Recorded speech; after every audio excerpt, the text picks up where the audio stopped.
ایک آخری بات کے طور پہ ہمارے بزرگوں نے قرآن سے کتنی محبت کی، آخری بات کے طور پہ آج ہم لوگوں کو کہانی قصوں سے محبت۔ آپ نے ایک واقعہ بڑا مشہور سنا ہوگا، حضرت سید علی احمد مختوم صابر کلیر، سنا ہے صابر پاک کا نام؟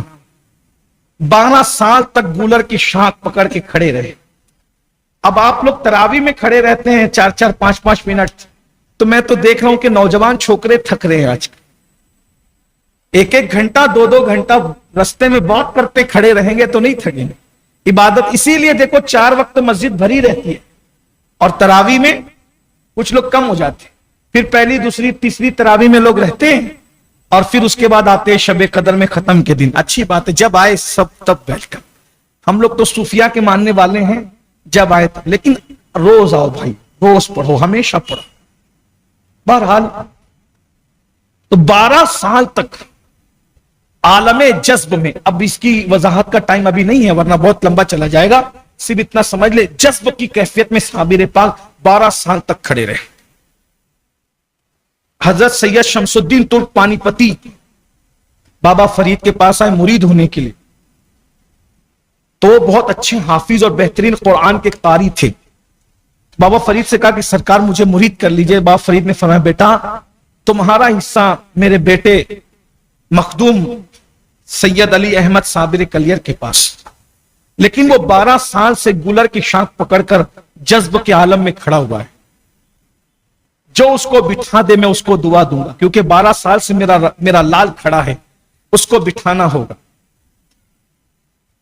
تو سید شمس الدین ترک پانی پتی نے کہا حضور میں بٹھاؤں گا ان کو، انشاءاللہ میں بٹھاؤں گا۔ فرمایا ٹھیک ہے، کیسے بٹھاتے ہو یہ تمہارے اوپر ہے۔ تو چونکہ سید شمس الدین ترک پانی پتی رحمت اللہ علیہ جانتے تھے جو ولی ہوگا اسے قرآن کی محبت ہو۔ ولی کی ایک پہچان کیا ہے؟ قرآن سے۔ اور آج کل تم لوگ جس کو ولی کہتے ہو وہ بیچاروں نے کبھی قرآن کھول کے دیکھا بھی نہیں۔ آج کل کے یہ جدید دور کے یہ ولی لوگ ہیں، ان کے ہاتھ میں چلم ملے گا، قبرستان میں بیٹھ کے نشہ کر رہے ہوں، اڑگم دڑگم باتیں کر رہے ہوں گے، کوڑیاں کھیل رہے ہوں گے، کیرم کھیل رہے ہوں گے، سٹے کے نمبر بتا رہے ہوں گے، یہ تمہارے ولی لوگ ہیں۔ اور اللہ کے جو واقعی ولی لوگ ہیں وہ شریعت کے پابند۔ میں دیکھتا ہوں آج کل آپ کے ہمارے شہر کے قبرستانوں میں لوگ یہ جھنڈ لگا لگا کر کے بیٹھے، وہی بیڑی پی جا رہی ہے، سگریٹ پی جا رہی ہے، چلم پیے جا رہے ہیں۔ کون لوگ بیٹھے؟ بولے یہ سب صوفی لوگ بیٹھے۔ تو واہ بھائی کیا نئے دور کے صوفی ہیں! چلم پینے والا صوفی ہوگا؟ ہنسنے کی بات نہیں ہے، پاگل نہ بنو، ایمان برباد ہو جائے گا۔ چلم پینے والا صوفی ہوگا؟ نشہ کرنے والا صوفی ہوگا؟ نہیں۔ صوفی کون ہے؟ سرکار سید الطائفہ جنید بغدادی فرماتے ہیں، فرمایا جو قرآن پر عمل کرے وہ صوفی ہے، جو خدمت خلق کرے وہ صوفی ہے۔ قبرستان میں نشے کرنے سے کوئی صوفی نہیں بنتا۔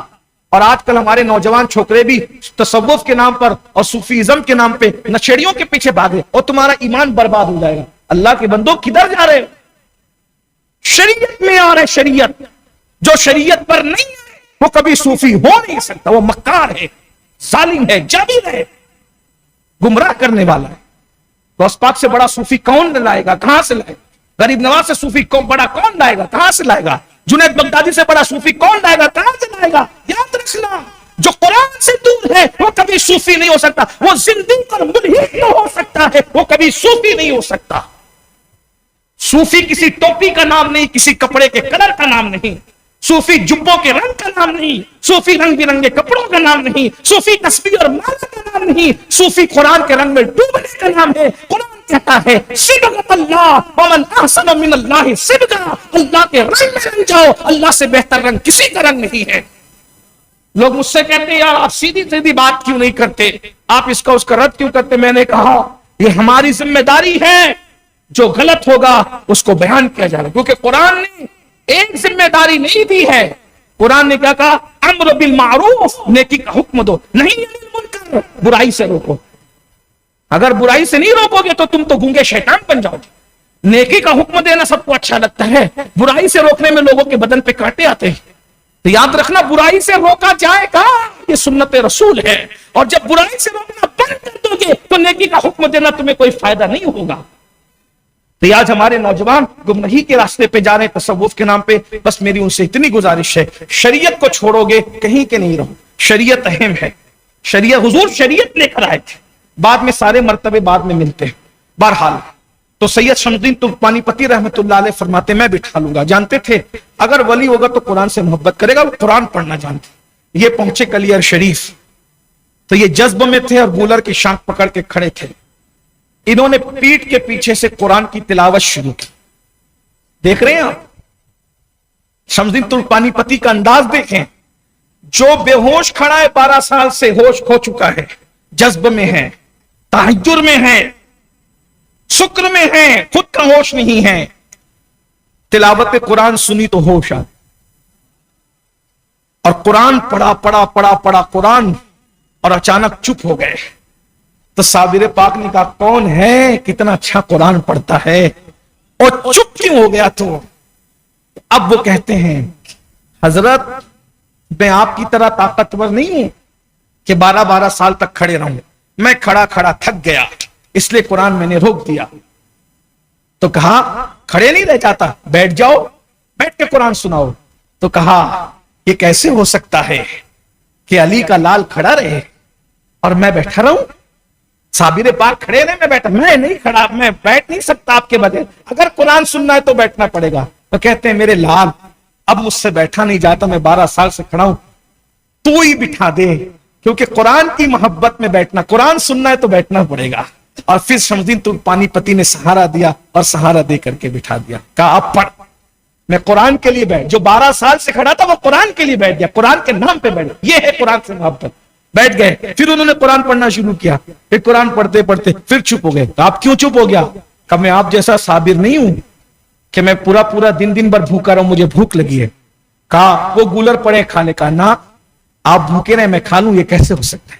اگر قرآن سننا ہے میں بھی کھاؤں گا، آپ بھی کھائیں۔ کہا اچھا قرآن اگر سننے کی بات ہے تو میں آج کھانے کے لیے تیار۔ دیکھ رہے یہ قرآن سے محبت ہے، جس نے 12 سال تک نہیں کھایا آج وہ قرآن کے نام پہ کھا رہا ہے، اور اس کے بعد ایک گولر کھایا، آپ کو کھلایا، پھر تلاوت شروع کی۔ کہا میں آپ جیسا طاقتور نہیں کہ میں چھت کے نیچے ٹھنڈی گرمی برداشت کروں، اگر قرآن سننا ہے تو میں چلا جاتا ہوں، اور اگر آپ سننا چاہتے ہیں تو کسی جھوپڑی کے اندر میں نے بھی رہنا ہے اور آپ نے بھی رہنا ہے۔ اور اس کے بعد صابر پاک جو ریگولر لائف میں واپس تشریف لائے ہیں، اس میں صرف اور صرف قرآن کا عمل دکھائیں۔ یہ ہے قرآن سے محبت۔ صابر پاک کی پوری زندگی بدل دی شمس الدین ترکمانی پتی، اور وہ کتنا اچھا قرآن پڑھتے شمس الدین ترکمانی پتی، پتہ ہے جب عامر کا قلعہ فتح ہونے والا تھا تو آندھی چل رہی تھی اور شمس الدین قرآن کی تلاوت کر رہے تھے، اور تلاوت قرآن کی برکت سے آندھی میں بھی آپ کا چراغ روشن تھا۔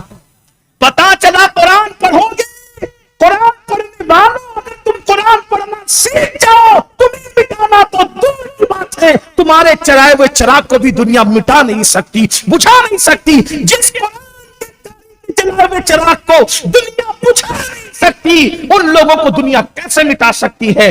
آج اس امت پر ذلت، رسوائی، بربادی اس لیے ہے کہ یہ امت قرآن کو چھوڑ چکی ہے۔ اگر قرآن کو پھر سے پکڑو، اللہ تبارک و تعالی دنیا بھی بہتر کر دے، آخرت بھی بہتر کر دے۔